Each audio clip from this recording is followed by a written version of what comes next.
Welcome back, everybody. This is Class 2, and in Class 2 of Developing Trader's State of Mind, we're going to move from what I call biomechanical skills of breathing in a safe place and stress inoculation, where we learn to cool the arousal of an emotion so that it doesn't reach that critical mass and flip a switch and take over mind.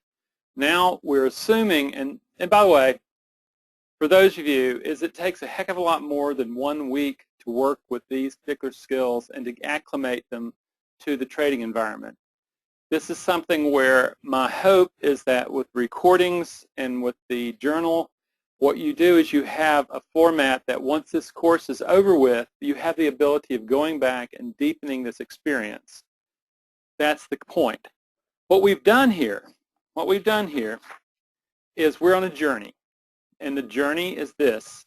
The journey is that we have taken 1 of 5 steps. Tonight, we are going to take 2 steps. We're going to develop mindfulness as a tool, and we're also going to awaken ourselves to the internal dialogue.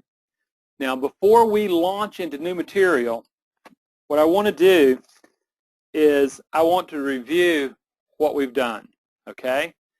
And I'm going to give a quick review, and then what I really prefer is that if you have questions, if you have observations, if you will type them in as I talk about this, okay?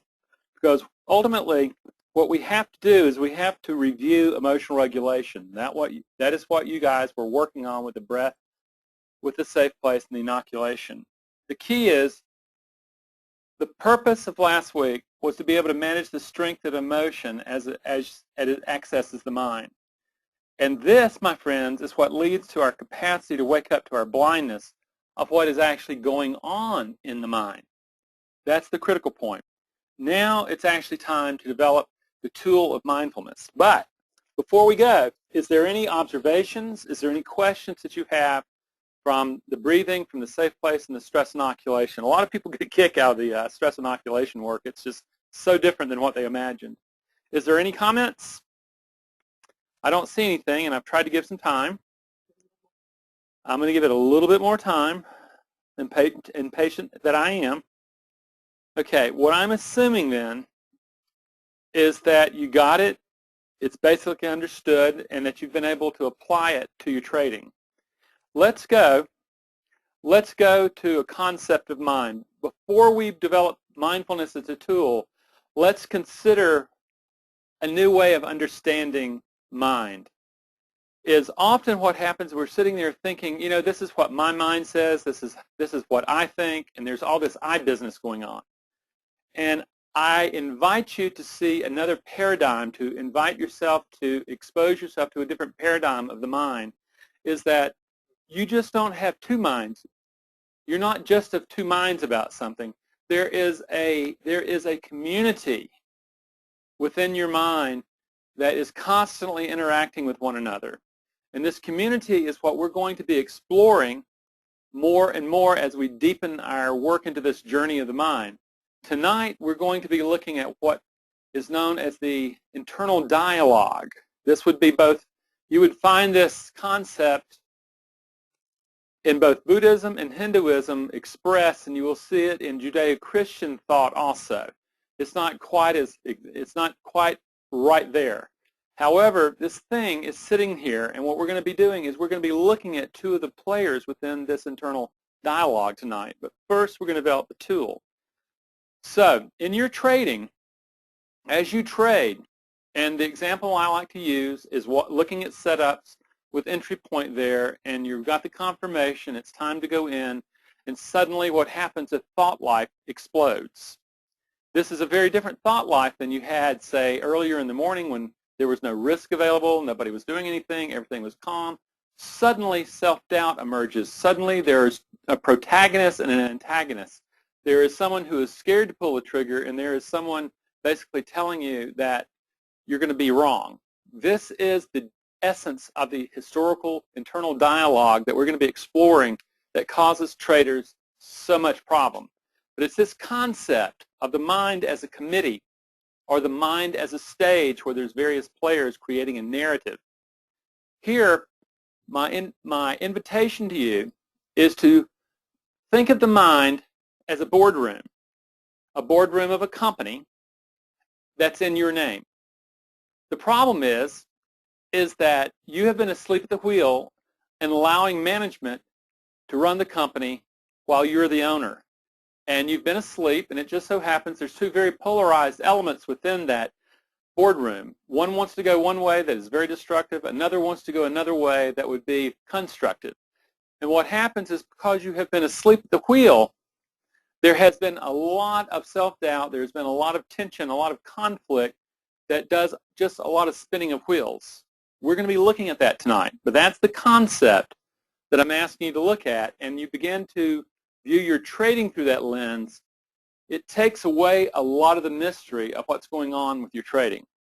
So, with that, what I want to do is this. Are there any questions about this concept of the mind as a committee?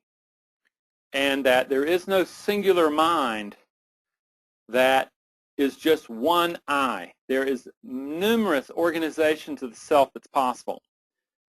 Well, now we need a tool that allows us to observe, to be witness to this committee. And most people, particularly if they've grown up in the United States and the culture of the United States, will not have developed the tool to observe the committee of the self. That's just the way it is. So what we're about to do is we're going to start developing a tool to be able to look at our inner reality. And here's the deal. Has anybody ever noticed this? This right here is that the very mindset that got you involved in trading is not the mindset that's going to bring success in trading. Many, many people, when they look at trading and they're going to Traders Expo and they're going to all these trader organization places, all these brokers, all these people, and they're pitching their stuff, and you're looking at this, and what you're hearing is, you know something, without too much effort, what happens is I can produce the two goals that I want to do. One is financial freedom. Two is personal time freedom. And you look at it, and you hear these things, and you think, well, I'm smart. I can handle this. I can do this. And you open the door. That mind that you are, that organization of self that you are, moves into that door, and you start getting hooked into trading. You start taking training. You start developing indicators. You start getting a broker. You start doing this, and all of a sudden you find out that as you develop all these tools and all these skills of methodology and platform, that there's really something basically missing. And it's called the mindset that you bring. Sounds like a magician, Matt. Ha ha, yep. The truth is that there is a sense of having to transform the self from one mindset into another. And Matt here is a person who knows me well and has worked with me and understands what a magician is within the archetypal framework. The truth is what we're going to need to do is we're going to need to vision a new person, a new mind that can allow us to trade more effectively. That's what we want to do. We need to change the self so the vision can come true. Now, what stops all this? It's basically your normal reality. What we do is we drift in mindlessness. If you were to think of the drift of life, is that we become oblivious to what actually allows us to navigate the currents of life. It's much like this. Several years ago, I was working with a woman, and I was talking about this drift that we all get plugged into in our humanness. And I was talking about life as a drift. You get caught in a current, and as long as you stay mindless, unaware, is you get simply taken to where the drift is taking you. And often that's in a quagmire. However, as you develop awareness, you begin to say, oh my gosh, I'm in a drift. I need to become aware. I need to develop the tools of navigating this drift. This is the tools that we're talking about today. And what the woman says, Randy, I got it. I got it. This is what happened to me. My husband and I were with our children in the Bahamas, and we were on a coral reef. And the boat had dropped us, and we were in water, and we were just kind of floating there looking at things below us. And what happens, I got totally absorbed in just looking at all the beautiful fish, the beautiful coral, and stuff like that. And suddenly I thought, where are my children? I lifted my head out of the water, and my children were 40 yards away from me. I had been drifting in unseen currents. I didn't know they were there, but it didn't matter that I didn't know they were there. The truth is I still got pulled by the current of these unseen currents. So this is her mindlessness. She's waking up to the mindlessness, and fortunately, it was enough to be able to pull everything together. So ultimately, it is in this drift of mindlessness that we end up doing some really dumb, stupid things. Like, in this image here, you think about who in the world would possibly do what these people are doing. At the same time, who in the world would keep doing the same stupid thing over and over and over again, hurting themselves, losing capital while they're trading? This is a sure sign that you're caught in the drift of mindlessness. And one of the biggest problems in our ignorance about being in this drift is our stubbornness. You keep you want to make the market do and behave the way you want to, the way you want it to. You don't necessarily say, well, the truth is I have to accept my own reality. I have to accept every consequence that happens, I have to accept. And the truth is, the way I'm going about engaging trading in the markets is not working. Instead of saying, well, I need to go change everything I'm doing because I know I'm right, I just need the right external stuff, what you start saying is, in this mindlessness, what is it I'm doing in my mindlessness that keeps me stuck in this particular place? This, my friends, is exactly what we're going to be looking at tonight. And before tonight, and as you take the lessons that we're going to expose you to tonight and take them into trading, the main thing we're going to be looking for is waking up from the mindlessness of your trading. That's the big thing. So we understand a little bit about mindlessness and why it's so necessary to wake up from it. There are other people in other different traditions that would say you awaken to life. You awaken out of the insanity. Leonard Cohen said, I almost stepped into an avalanche. It covered up my soul. It's learning how to step out of that avalanche and begin to become an observer of it rather than being taken in by the drift and down the vortex. This is a very different, narrow way, but it's very possible. So the question is, what exactly is mindfulness? Well, you probably talk to any person proposing this stuff, and you're going to get a number of answers. But here, the definition we're going to be using in trading is to become aware that we are not our thoughts and beliefs. And hold on to that, particularly the one about beliefs. So critical. You begin to realize that you are born into beliefs, you are born into thought patterns, your brain adapts you to them, they become familiar, they go into background, they become self-fulfilling patterns, and what happens is you drift in these currents. Waking up from that is you begin to realize that, my beliefs are really assumptions that have been hardwired as beliefs in my neural system. I can change that, and by that, change my cognition and my perception of the markets. Bingo. Further, what it is, it's a sense of stepping back to become a witness to our thoughts. Rather than identifying with I, you become an observer of the thought, going, well, this is an interesting thought. It rises out of nothingness. It rises out of the ocean. It has a life, and then it recedes or goes back into the ocean of nothingness, and it disappears. However, if you resist it, or if you're mindless, the observer that you are becomes attached to it, and that thought life takes you into the drift. Now, you may decide you want to be in that belief system, you want to be in that thought life, then that's a mindful decision of deciding that you're going to go in a direction. Also, mindfulness is the door to the reorganization of the self. Because up until this time, basically what you've been is a bull in a china shop. You don't even know that you're doing damage to yourself. You think what you're doing is going to be okay. I'll give you an example. I got a new client today, and it's interesting, is a trade education guy is the one that referred him to me. And he is very successful. He makes money every day. and he has a very good system that he teaches. And he's very good at teaching traders how to become successful traders. And yet he has a number of people who can't get it. The guy writes me and says, you know something, I'll tell you something. I don't know what it is. He will actually tell me when to enter the trade, and I won't do it. Now, what happens, he doesn't know why he won't do it. That is mindlessness. In developing the mindfulness, which that's my plan with him, is he will begin to see the organization of that resistance. So, the key is, that is the door that you open to reorganize the self.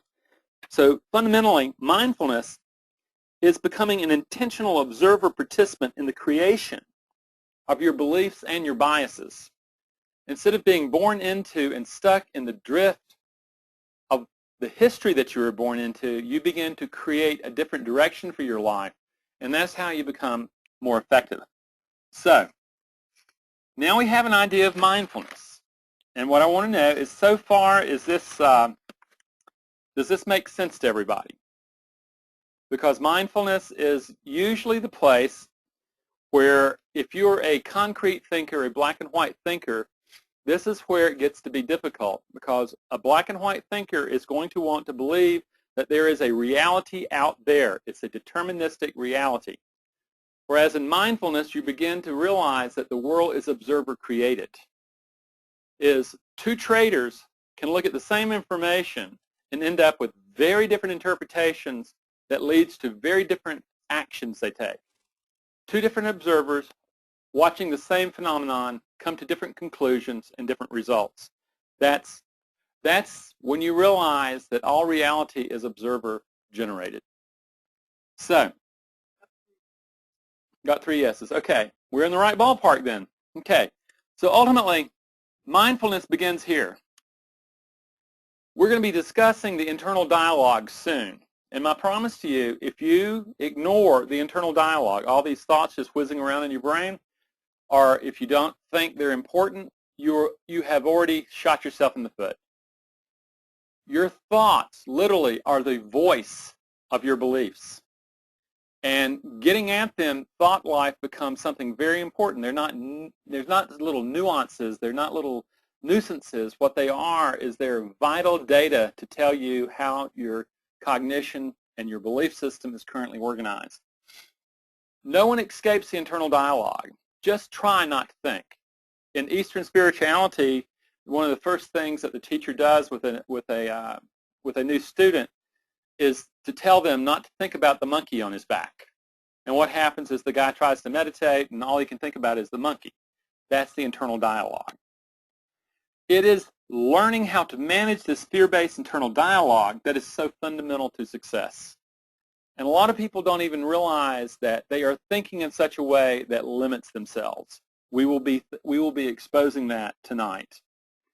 And then, besides just disrupting that, it is managing and then expanding this internal dialogue is the essence of a strong psychological trading plan.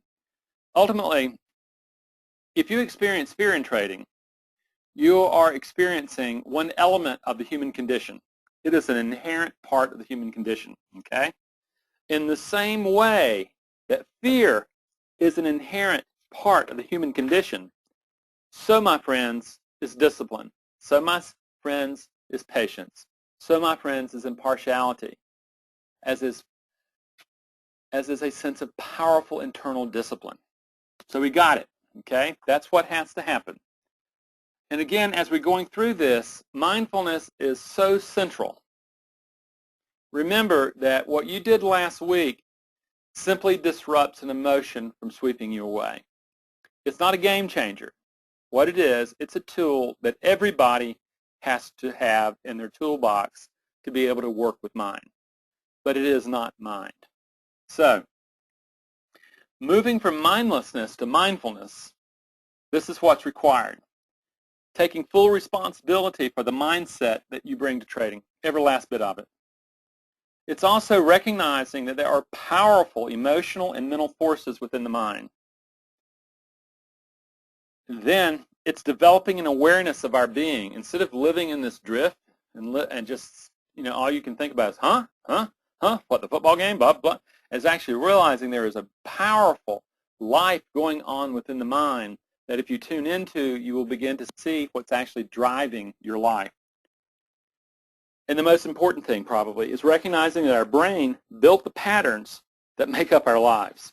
So in this cartoon, what you're looking at a dog who is present in the moment. His mind is right there, whereas the human, the mind is all sorts of places, and she or he is not experiencing the here and now. If you're doing that, if you're not experiencing the here and now, you're not going to make an effective trader. You're going to be other places, you're going to be in other interpretations, and most likely you're going to be in negative appraisal that's going to lead to really horrible things. Like if you look in this bubble cartoon, you will notice that the person has all sorts of things going on, and most of them are negative. And that is because your brain is a negative assessment machine. Then it gets born into circumstances that reinforce that. So there you go. Now, let's take another jump then. Let's take a look at mindfulness and beliefs. Understand what is so fundamental about mindfulness and beliefs is the assumption I hold is that you trade your beliefs. And you will be able to find out whether or not your beliefs are effective or not by looking at your P&L statement or your account, okay? If you have an effective set of beliefs and you are taking full responsibility for your trading decisions, then in fact you will find positive growth in that trading account. If your beliefs are non-effective in the domain of trading, what you're going to see is that the trading account is going to shrink. No matter how much you believe your beliefs are true and a reality, the barometer that we use in trading is the trading account. If you're not producing income, then your trading beliefs are not effective, period. Now, the truth is, assumptions that our brain and mind are born into become imbued as the beliefs that become the truth. Okay? Now understand what we've said. The thing that I hold in the Judeo-Christian tradition, it would be called the truth is in the eye of the beholder. You know, in the tradition, some of the other traditions that I'm in is that all perceived reality is observer generated. That would be the one that I use most often, okay? What happens is that the beliefs become hardwired as the truth. They become patterned and are habituated. And that's the dangerous part, my friend. They become habituated. Because they're habituated, they become familiar and then are pushed out of our questioning awareness. Dangerous. Suddenly we're no longer questioning the explanations that we have of why things happen the way they do. We just accept it as true. And then if that's the truth, then maybe we're inadequate. Maybe we're powerless in trading.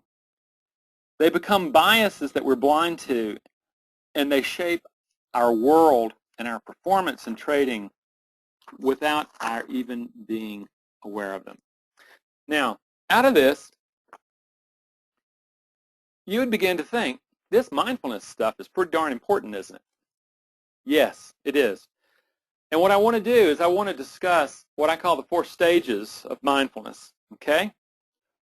And the first one is showing up late for your life. This is asleep at the wheel of your life. Then is when some people notice that there is both an observer and participant in your dreams. Some people accidentally show up present in the here and now, and it produces peak performances. Other people are intentionally mindful, and they produce the active observation that allows them to design the self. Now, what I want to do, let's talk about this first concept. And as we're doing this, there's homework relegated to this, but as you're going through this, what I really ask you to do is start really noticing as I explain this, which one most typifies your sense of awareness, your sense of mindfulness. Asleep at the wheel while your life is being invented. Okay? Waking up late. This is a story I like to use because I've never found a better one yet. Is a few years ago, I'm working with a senior executive at a very large bank that is in Charlotte, North Carolina. And he had risen to right near the top. He was a powerful guy. Along the way, he was so alpha, he was so type A, so focused on his career, that what happens is he really didn't tend the garden of his home very well. He didn't know that. He just saw this career thing was so important. A divorce happened, and he didn't really get to see his children that much because there was bank takeovers and there was all this reorganization stuff. And so here he is in his 50s, mid to late 50s, and he's divorced, and he has married a pretty trophy wife, beautiful. Fine thing to have on your hand going to occasions and things like that, and being able to come into a bunch of guys and you're being able to sit there and say, look what I've got. Look at me. Trophy wife. The problem with this is everything was going fine until a heart attack happened. And it was a serious heart attack. He was in the hospital. He was in recuperation, but he was in intensive care. And what happened is he's sitting there, and the medical people are doing everything they can to save this man's life. They stabilize him, and then the first thing that happens is his new wife comes in to visit him. And the first thing out of her mouth is, honey, am I on the insurance? It's not about, are you okay? It's about, honey, am I on the insurance? And the guy kind of wakes up and says, oh my God, what have I done? He starts to begin to realize that he has negotiated a Faustian deal here. Then he calls his children, and they just simply can't find time to come see him. They're adults now, and they just, gee, Dad, I hope you're okay. Hope you make it through here. And he's beginning to go, oh my God. And then he calls his ex-wife, the woman who really truly loved him and really, really, really wanted to be with him. And she's got a new life now. She's got a new family, all that stuff. And she can't come. She wishes him well, and he's sitting there in bed and thinking, oh my God, I have spent the last 30-something years of my life climbing this ladder of success, and what I've discovered is I have put it up on the wrong building. I have the wrong goal. And he's talking to me, and he says, I don't know if my marriage with my wife is going to work or not.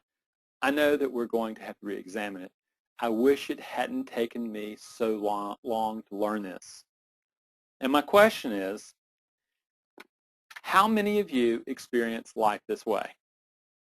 Okay, this is waking up late. You're observing this guy has had a heart attack, and is allowing him to step back at this moment, but it was way late. If he had had the capacity of observing himself years or decades before, life could have been invented very differently. Okay, so that's the question. Does this fit anybody's way of understanding the world? And to a degree, all of us do this, from one way or the other. I mean, I can't tell you how many people wake up and go, gosh, I wish I'd known that.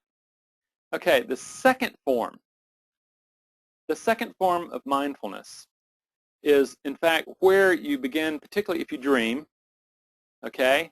This is where it's really interesting, where you become observer and participant in a dream. Many people will have dreams, and in the dream what happens is that they're sitting there and they see themselves in the dream, and they can actually watch themselves as they're in it. Okay? This is very powerful. Some people are so just totally the participant in the dream that they become the I in the dream, and there's not a observer of the dream. And then when they start recounting it to someone, they start producing reflection, observation of the dream. Now, what does that look like? Has anybody experienced that phenomenon where they're dreaming and they can see themselves in the dream? There's a separation. This is really powerful, because what you'll discover is that what we're doing is we need to produce that in real time rather than while you're dreaming. Okay? So that's the second one. What I'm doing is I'm giving you examples of the kinds of observation and the sense of stepping back, so that you can begin to get, you can curl up to this thing and begin to see that observation's not weird. Observation is a very natural, fundamental part of being human, but it is a very underutilized and developed part of our life.